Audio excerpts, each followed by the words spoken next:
Hey, David, are anti-Trump Republicans sort of a third party now? Will they become a formal third party going forward? My instinct is no. And I know that a lot of you have been following very closely groups like the Lincoln Project, which are made up mostly of disaffected Republicans who believe that the Republican Party under Donald Trump is not really the Republican Party of pre-Donald Trump, which is true in many senses. And could this split off? Could this permanently fracture the Republican Party? I think the answer is no, and it's no for a couple of different reasons.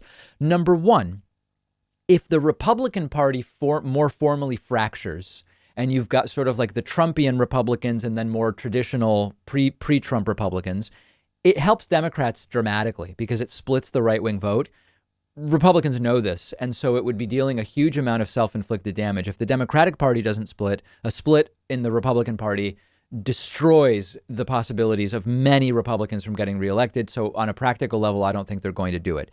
But there's another reason, which is that until I see evidence otherwise, these groups like the Lincoln Project and other anti-Trump Republicans, Mitt Romney, et cetera, this is temporary. If Biden wins, things go back to the way they were in terms of their opposition to Democratic policy, Democratic ideas, even when the Democratic ideas are only marginally more left than the mainstream Republican ideas, as they are in some cases. The Lincoln Project is it's a pre-Trump Republican Party.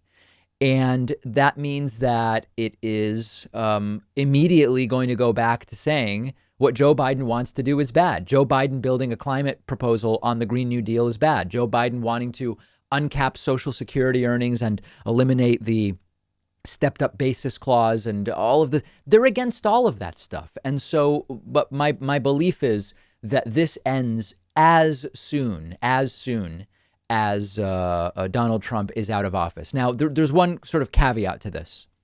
A lot of these anti-Trump Republicans have said they aren't going to go back to the Republican Party. That the idea being they've burnt their bridges, that by opposing Donald Trump, they've also ruined relationships with some of the more traditional mainstream Republicans who are falling in line with Trump, and that's an irreparable relationship. Number one, history tells us otherwise. Politics makes strange bedfellows. Grudges that seem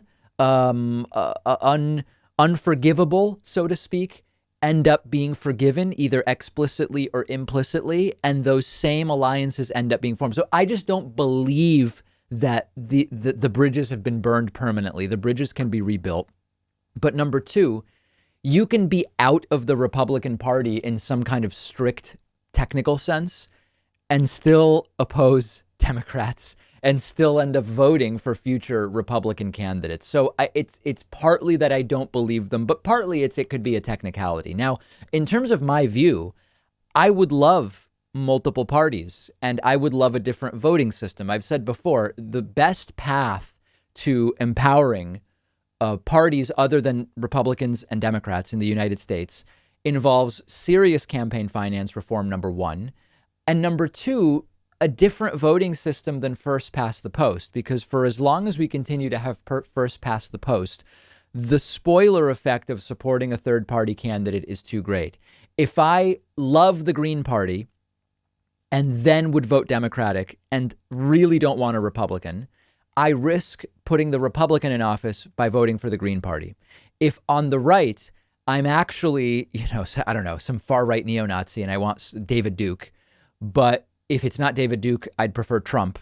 And I really don't want Joe Biden. If I vote for David Duke, if he were running, I actually risk putting Joe Biden in office. So we've talked about that before. I'm not going to delve into that in more detail now, but I would prefer multiple parties. I would rather do away with the two-party duopoly.